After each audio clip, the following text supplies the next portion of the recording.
Hey everybody, it'll only take 5 minutes. I'll run you through from the rear to the front of this 120 Prado at 260k to give you an idea of the things you've got to look out for if you're making a purchase or doing some of your own maintenance, or you can't afford the maintenance but you want to keep an eye on things.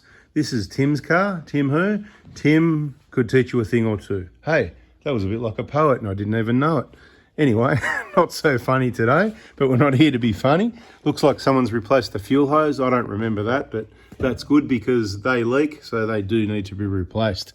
Starting at the back, one of the most important things besides looking at your tyres, which you can really see from out even putting it up on the hoist, you can just see. You can't always see the brakes. Sometimes you can see outside, but at the moment, just from what I can see, I'm saying the rear brake pads are very low. It's certainly time to replace the pads. You could do pads and rotors, but, you know, whatever, you know, it depends what your budget is. Pads and rotors. Don't forget the LSI Auto website for your parts, lsiauto.com.au, and we've got the discount code set up. Nothing in it for me. It's all for you, just a discount. Bada bing, bada boom. Discount code's 4 diesel. So let's have it. He's also talking about a bit of a clunk, and there's a propeller shaft thing. We're going to briefly try and fit that in the 5-minute talk. Might push out to 8 minutes or something. Let's see.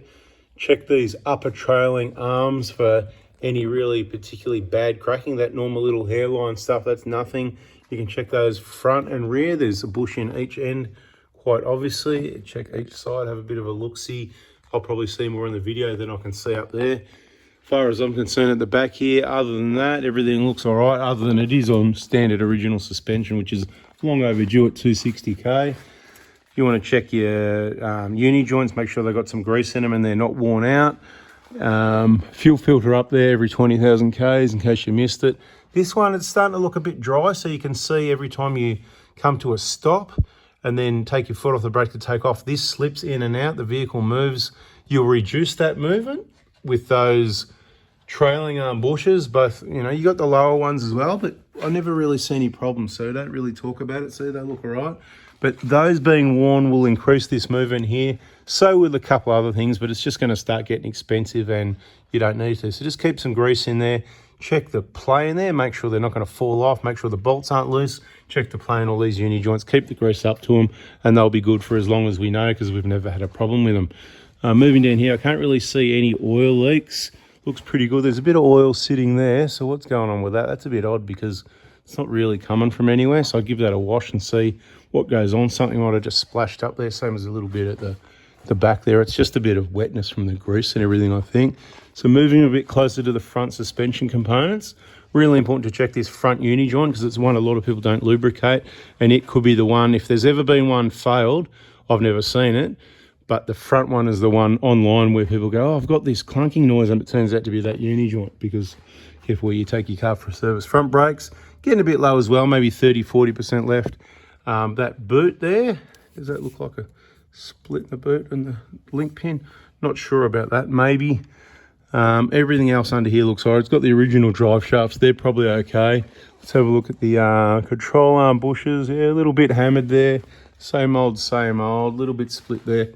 Probably doesn't need replacing yet. It's not the highest priority. The next would probably be the brakes. And we'll just check everything out, make sure nothing's going to fall off. Now, how long's that? 345, that's pretty good, and we're to the front. This one's got a new radiator. It got with a BFE because we noticed at the last inspection when we did some work, injectors got done. He fixed the hut before the Botox. He's on the right track. While doing the BFE, do the radiator because it had that leak. So now it's got a new radiator, full of BFE done, engine done, inject, all that related stuff. So that's awesome.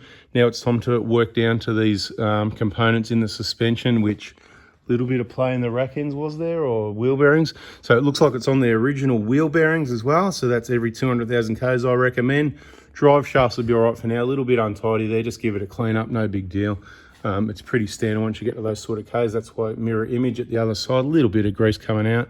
I'd get some new brakes on this. Tyres are okay for now, and then I'd throw some Dobinsons into it. So after the brakes and the Dobinsons, maybe sometime later down the track, change these bushes. Depends if you're going off-road with heavy-duty bash plates or not. Transmission flush is happening now. Turbo's dry. Everything looks pretty good. I said 5 minutes. I've got 10 seconds to go. Is that about it for 5 minutes, mate? What do you reckon? Yeah, that's about it. Beautiful. All right, everybody. 5 minutes, like promised. Catch ya. See you later. Next one.